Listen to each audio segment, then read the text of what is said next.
A 12 días para las elecciones nacionales, tal como les habíamos anunciado, está con nosotros el sociólogo Ignacio Suaznávar, director de Opinión Pública de Equipos Mori, para presentar los últimos resultados de la encuesta de intención de voto de Equipos. Bienvenido, Ignacio. Muchas gracias. ¿Una encuesta que fue realizada cuándo? Fue realizada ahora nomás, entre el 3 y el 11 de octubre, quiere decir básicamente durante la semana pasada y terminada este mismo fin de semana, así que está reflejando un estado de opinión que está aproximadamente entre 2 y 3 semanas antes de la elección nacional. La penúltima encuesta, la semana que viene tenemos la última, antes de la primera vuelta. Una encuesta que se hace cara a cara.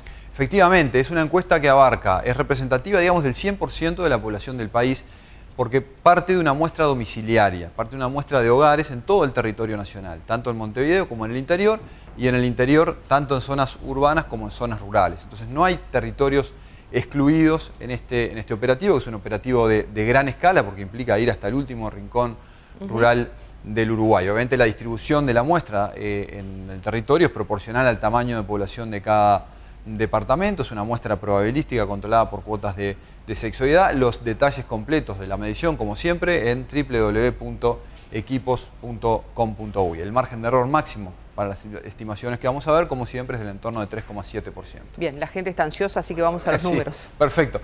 Esta medición arroja algunos resultados interesantes. Por un lado, el trazo grueso de la competencia no cambia sustantivamente. Ajá. Es probable que vayamos a una definición en segunda vuelta, una definición el 30 de noviembre entre la fórmula Vázquez-Sendic y la fórmula Lacalle-Pou-Larrañaga. Pero hay algunas cosas de la medición de estos principios de octubre que llaman la atención y son interesantes de analizar. Por lo pronto, los dos lemas mayoritarios, los que probablemente pasan la segunda vuelta, no crecen sustantivamente. Y sí crecen algunos de los lemas que no están en la competencia por la presidencia, particularmente el Partido Colorado, que crece 4 puntos. Vamos a ver los datos. Ante la pregunta de quién votaría si la elección fuera hoy, el 41% de los uruguayos dijo votaría al Frente Amplio, Tabaré Vázquez, el 28% dijo votaría al Partido Nacional, Luis Lacalle Pou, el 15% dijo votaría al Partido Colorado, Pedro Bordaberry, el 3% dijo votaría al Partido Independiente, un 1% votaría a Unidad Popular, un 1% votaría al PERI, Partido Ecologista Radical Intransigente, que es la primera vez que aparece redondeando un punto en nuestra medición.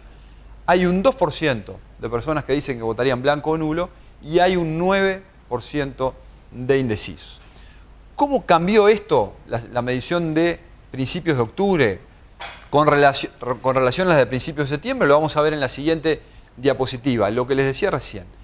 Los dos lemas mayoritarios no crecen demasiado. El Frente Amplio pasa de 40 a 41%, un crecimiento que también se había dado de un punto entre agosto y septiembre, pero es un crecimiento que está dentro del margen de error de la medición. El Partido Nacional permanece en 28%. Los dos lemas mayoritarios pasan de 68 a 69 en el agregado, digamos, no cambia sustantivamente la foto. Pero el Partido Colorado pasa de 11 puntos en septiembre a 15 en octubre.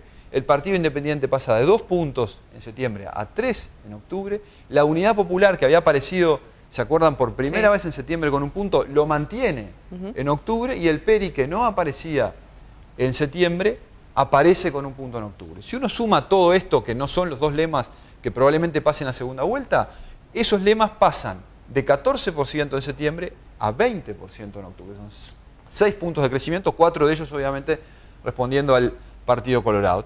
La situación parece como si hubiera... Bueno, hay un proceso de reducción de la indecisión de 15 a 9%. ¿A dónde fueron esos indecisos? Bueno, fueron a todos lados menos a los lemas mayoritarios, digo, simplificando, ¿no? Fueron, en realidad la característica fundamental y la particularidad de esta medición es que para este proceso de decisión en septiembre parece haber alimentado más a los partidos que seguramente no estén en segunda vuelta, y particularmente en este caso al Partido Colorado, que al resto. Hay una especie de mayor fragmentación de la preferencia partidaria, una distribución mayor en los partidos que no están compitiendo, porque acá hay dos modelos, ¿no? El modelo donde hay una especie de balotaje anticipado y la primera vuelta, en la primera vuelta los dos lemas que compiten por la presidencia o con mayor chance de ganar la presidencia succionan, digamos, al resto, o este otro modelo donde en algún sentido uno se puede decir que se parlamentariza la elección. No sabemos cómo va a terminar esta historia, pero lo de septiembre es un proceso de decisión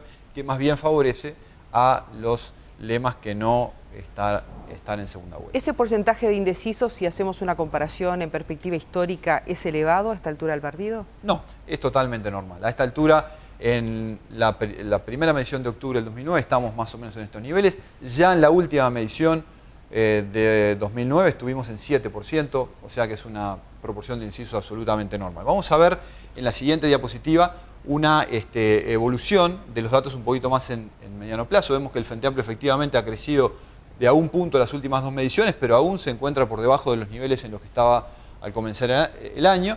El Partido Nacional está en un entorno del 28%, había llegado en un momento a estar un poquito por encima post-interna, en un momento un poquito por debajo.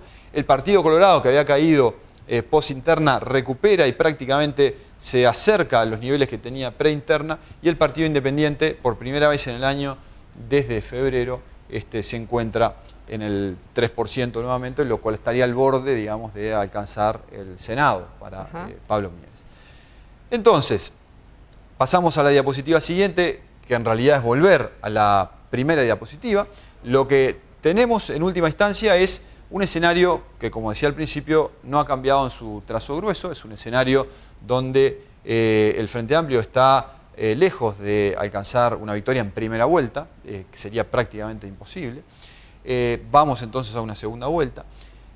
Con la mayoría parlamentaria puede ocurrir algo interesante, porque una consecuencia de la fraccionalización, de la mayor fragmentación de las preferencias, es que si los lemas menores, digamos, no llegan a pagar completamente su banca, eso genera un conjunto de restos en los cocientes, que, por la forma de cálculo, que terminan favoreciendo a los lemas mayoritarios. Entonces podría darse una situación en la cual el requisito para acceder a la mayoría parlamentaria sea menor a lo que fue en 2009. En 2009 fue 48%, ahora podría ser, si se diera situación, y si los blancos y nulos se mantuvieran o crecieran un poco, donde el requisito fuera menor. Entonces, matemáticamente no es posible descartar que el Frente Amplio acceda a la mayoría parlamentaria. Es improbable, es poco probable, porque requeriría que, además de que se diera esa especie de carambola con la votación de los lemas minoritarios, el Frente Amplio tuviera una captación de indecisos muy amplia, mucho más amplia de lo que ha tenido históricamente. Pero estrictamente no es descartable, como por supuesto tampoco es descartable que la suma de Partido Nacional y Partido Colorado tengan una mayoría parlamentaria en octubre. Esa fragmentación, en caso de registrarse en la elección nacional, también obligaría para el balotaje a una negociación con varios agentes, ¿no? Exactamente. Tendría ese efecto, que es una negociación más complicada en la segunda vuelta, y donde la capacidad de articulación y negociación de los candidatos pasaría a ser un factor más decisivo, y tendría otro efecto más de mediano plazo, que es sobre la gobernabilidad en el próximo periodo, ¿no? A propósito de esta situación, ¿no?, donde hay una especie de meseta en los dos grandes partidos con liderazgo en esta elección, el Partido Nacional, que se mantiene en ese 28%, el Frente, que viene creciendo de a un punto.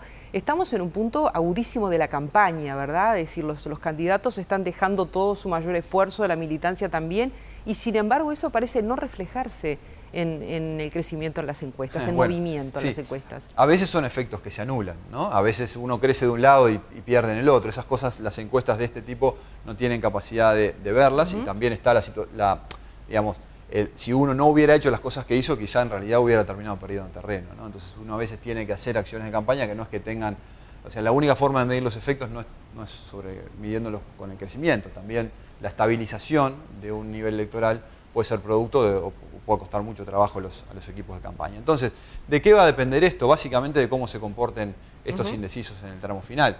Hay algunos indecisos que sabemos que se nos van a resistir hasta el último momento, pero los estamos encuestando en este momento. Equipos Mori está en este momento haciendo una encuesta más grande en todo el territorio nacional en los próximos días, que vamos a compartir con ustedes el próximo miércoles, el miércoles 22, donde ahí vamos a presentar el resultado de nuestra última encuesta, y además una proyección o estimación de lo que nosotros creemos, en función de nuestros datos, que puede llegar a ocurrir efectivamente el domingo 26. Mientras tanto, una última pregunta. ¿Es factible pensar en un escenario de balotaje con determinado resultado con estos elementos?